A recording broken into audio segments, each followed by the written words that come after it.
I dobar dan, javljam se iz Zreli vožnje, Hrvatske njive, Slava, voditelj DJ Fata, a ovo je moj drugar, Jaran moj. Mi ne znamo da li ćemo preživjeti u vožnju, vozimo se kao sa Schumacherom, direktno sa Reli Hrvatske Atari.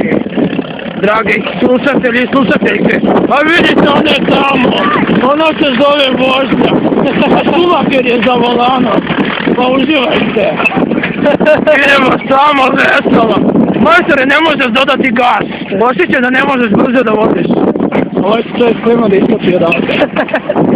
Uživajte.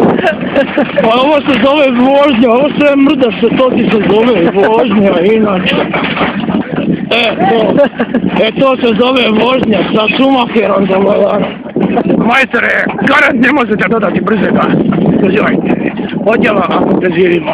Javljamo se ako preživimo.